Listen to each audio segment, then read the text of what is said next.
Though I was indeed in the physical prime of my life, the new scientific field of brain science has since revealed that I was woefully incomplete on the mental side of things. Of course, I didn't know it at the time. My 17-year-old brain was still only partially developed, and I wouldn't reach mature adult status for another 6 or 7 years, so they say. The module in my brain for good judgment had not yet been installed. Alas, having an undeveloped brain didn't stop the U.S. Army Selective Service from drafting me for the Army, which I was lucky enough to defer for educational purposes. My twin brother was not so lucky and enlisted. Looking back on those farmhand summers, I remember how magnificent I felt at the end of a workday, having driven a tractor all day long.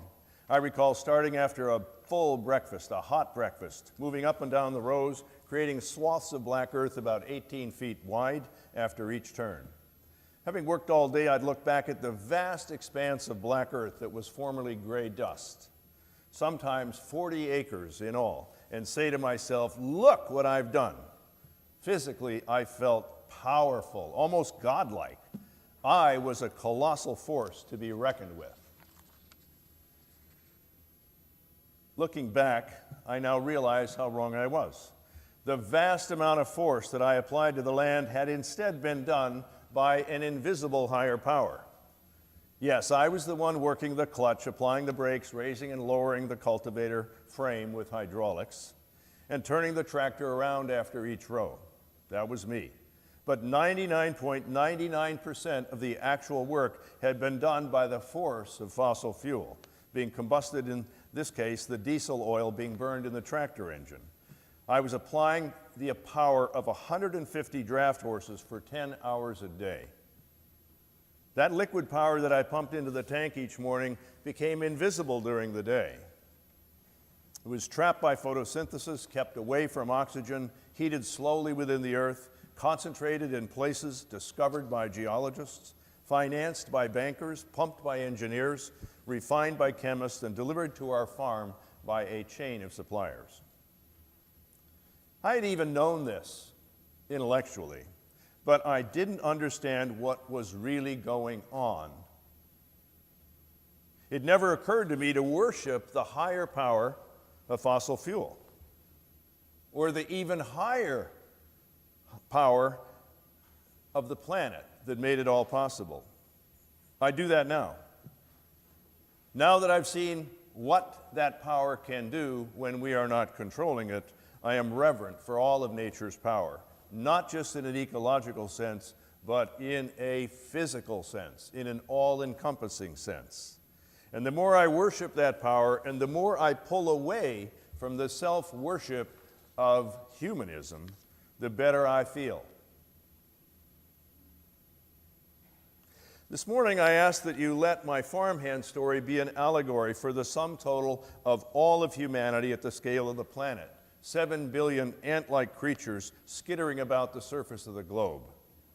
No longer is the story about me working the levers to steer the greater work of the tractor, but the sum total of all of us working the levers of our inventions to operate the higher power that runs our socioeconomic systems. Let's pause for a moment to reflect on how little actual work we do. The physical work of lungs making voices. Thank you for the song. The fingers typing keyboards, the walking in the aisles of the supermarket, the brushing of our teeth. Our fuel is the lower power of food, several thousand calories a day at most.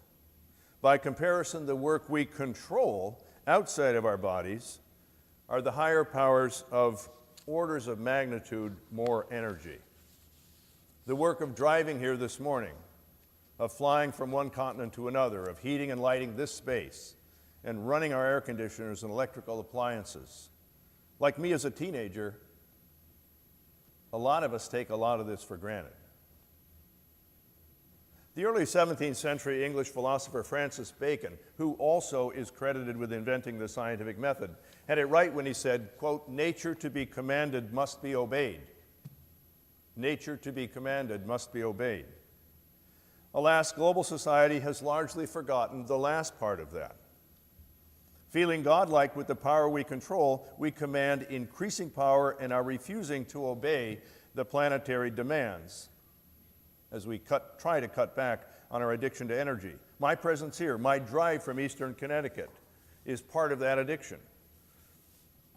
It is not only that we must learn to obey, but the entirety of our energized system must do so. When our species first evolved, we occupied the middle of the food chain. We were gatherers of vegetable and animal food, mainly the concentrated plant energy of seeds, nuts, fruits, and tubers, and meat in the form of shellfish and insects. We were scavengers and hunters of other animal protein, the trapping and netting and driving and capturing and spearing and killing of other creatures so that we might survive. How strange it is that now we control 90% of the vertebrate biomass just for our food. Simultaneously, we were food for other animals, the apex predators, anything with bigger teeth, sharper claws, greater speed, or larger power. We were in the middle of the food chain. When operating under our own power, we were deeply embedded in nature. We had more to fear, which meant we had more reverence. We had less control, so we had more reverence. The psychological need for gods outside of ourselves was very real, higher powers. So we created them to explain the unexplainable and to help us cope with our middle of the food chain existence. But ever so slowly, we began to command greater and greater power. Fire, animal domestication, agriculture, irrigation, hydropower, gunpowder, wind power. And then in the late 18th century, we struck gold, the black gold of fossil fuel, of coal, and then petroleum, and then gas. We split the atom, we fused hydrogen for power as well. But still, the dominant source of supply is the black gold. These forces became ours. Gradually, we gained more control. We began to lose the reverence that we had. We began to worship ourselves instead of external gods, believing that, quote, man is the measure of all things, unquote. This quote is a reduction from the original by an ancient Greek philosopher, Protagoras, 490 to 420 BCE. But the idea has clear precedent in the Abrahamic religions from which Unitarianism emerged, that God created man in his, not her, his own image, so that we might worship him, not her. In more recent language, we've created God in our image so that we could worship ourselves. That made it okay. And then we did away with God altogether with a new religion called Humanism with a capital H. It emerged distinctly as an almost atheistic counterpart to the fiction of old-time religion. This is consistent with the two dictionary definitions that I pulled off of Google, and I'll read them for you. And I like them. Humanism, a progressive philosophy of life that without theism and other supernatural beliefs affirms our ability and responsibility to lead ethical lives of personal fulfillment that aspire to the greater good of humanity. I'm liking that. Another definition. Humanism is a philosophical and ethical stance that emphasizes the value and agency of human beings, individually and collectively, and generally prefers critical thinking and evidence. I'm going to quote that later. Critical thinking and evidence, i.e. rationalism and empiricism, over acceptance of dogma and superstition. I'm liking that definition too. It all sounds great to me. When the context is about human social groups and what we choose to share or not share or believe or not believe within each other. But if we were to broaden the context to include non-human nature from which we came, I suggest that we are being just as dogmatic and superstitious as before. With respect to the so-called climate crisis, and borrowing from the definitions above, we have rejected critical thinking and evidence, i.e. the Charney report that I read for you earlier. The fact that what we know about the climate change now is what we essentially knew in 1979. We have ignored that critical evidence as a global society. And I think it's because we still believe that, quote, man is the measure of all things. God, almost by definition, gods do not relinquish their power. Instead, they must be toppled from below, the mortals surrounding Mount Olympus, for example. The so-called climate crisis is toppling us, God-like humans from below. The most fundamental players in nature, oxygen, carbon, and water, have surrounded our Mount Olympus to demand that we spend less time commanding and more time obeying basic planetary principles. Consider today's first reading. It described the Charney Report published decades ago, 4 decades ago. At the time, the U.S. scientific establishment had formed a broad consensus that humans urgently needed to begin reining in our power and moving away from carbon-based fuels in order to reduce the absolutely straightforward atmospheric and oceanic and terrestrial consequences of carbon dioxide emissions, all of which were clear 4 decades ago. Nearly everything we know about our climate today we knew back then, but our body politics simply would not respond because it could not respond, because it was too humanistic. That's what I mean by humanism run amok. In the 4 subsequent decades, the concentration of CO2 has continued to rise, even speeding up the rate of rise. This week's measurement from the top of Hawaii's tallest volcano revealed that we're now at 415 parts per million. This is already more than halfway to the doubling that was described in 1979, above pre-industrial levels. This week's news from the carbon accountants at the United Nations, now meeting in Madrid, tells us that the measured emissions show no sign of stopping. China, with its billion people, and the US, with its broad pattern of conspicuous consumption, are the most polluting of all nations. We are all more than complicit. I think we failed because we can't bring ourselves to believe that we are not the measure of all things. That's what I mean by humanism runs amok. The ecological movements of the late 20th century, which I know very well and participated in, helped us with our hubris. But it didn't go far enough.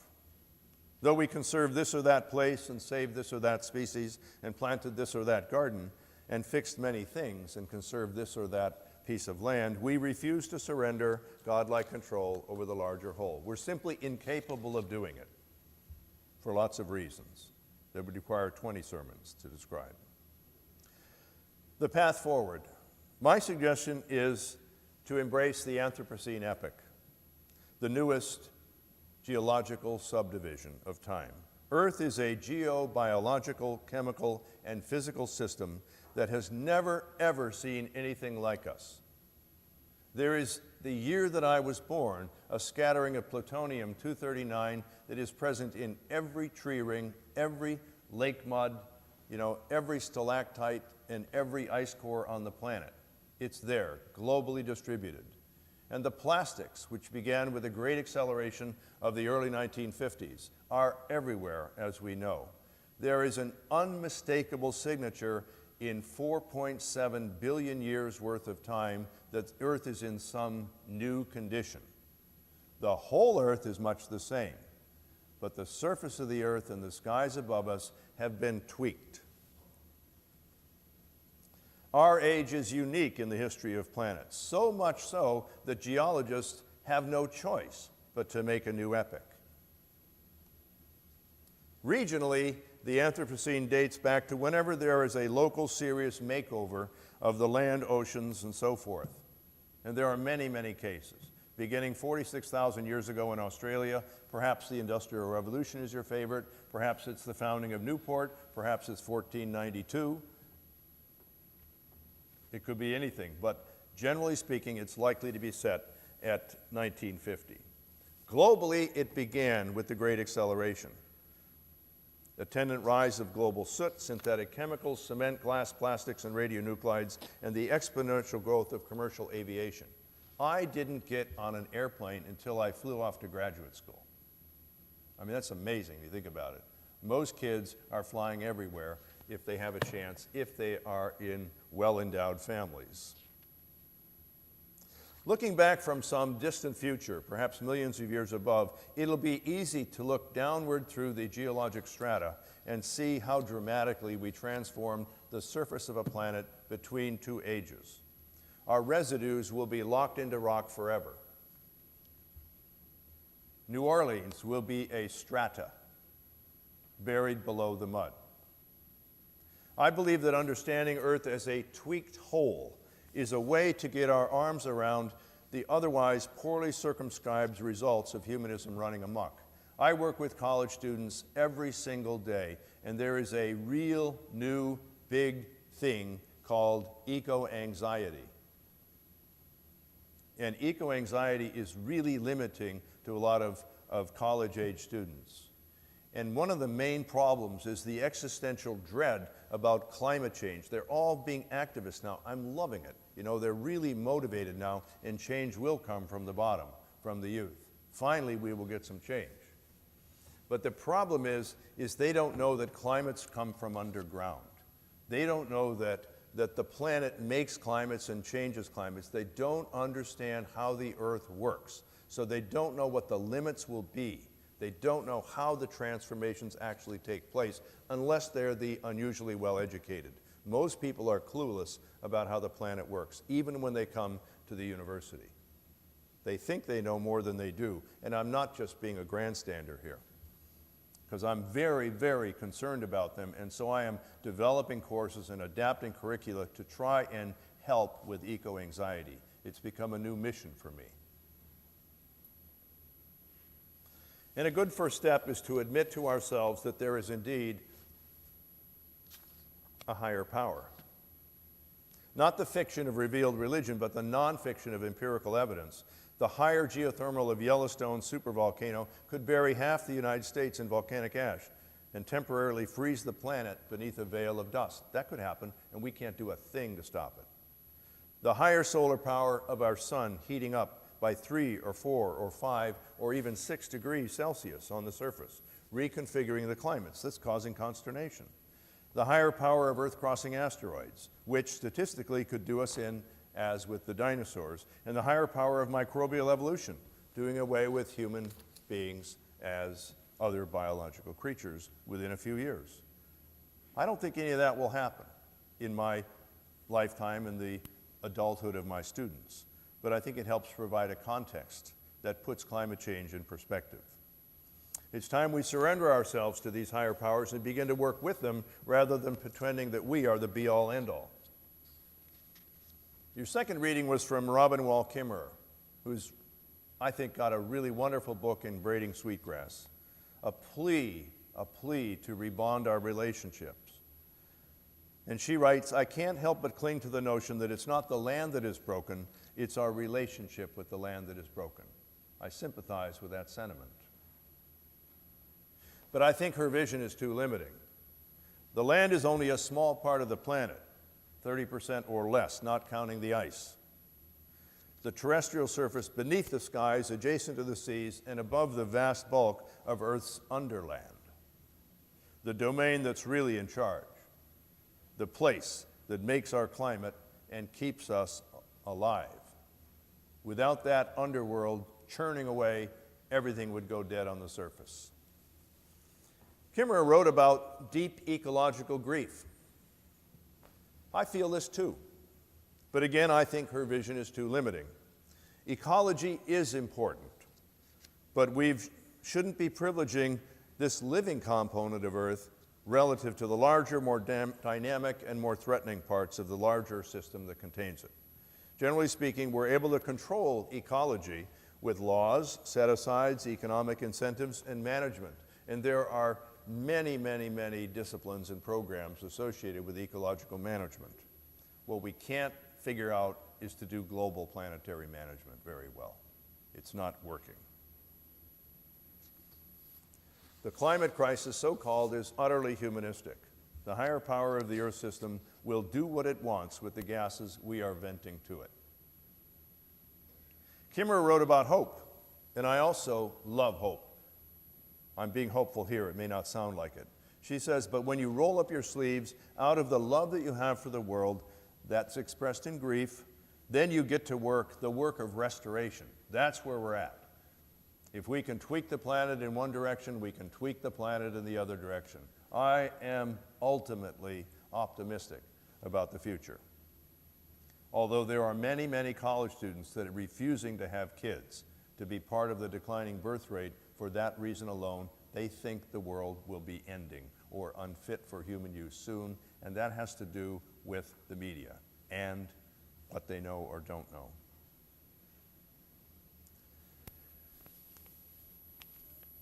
To be successful in that restoration that Kimmerer writes about, we must demote ourselves from a godlike cult of humanism. We must elevate the seventh UU principle, to really see ourselves as a small part of the interdependent web of all existence. So instead of thinking that man is the measure of all things, perhaps we should start acting like Earth is the measure of all things. Or beyond that, that the universe is the measure of all things. And that would be even better. Thank you.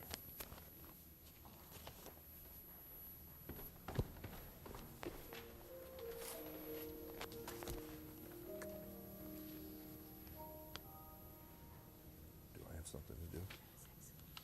Do I have something to do? No.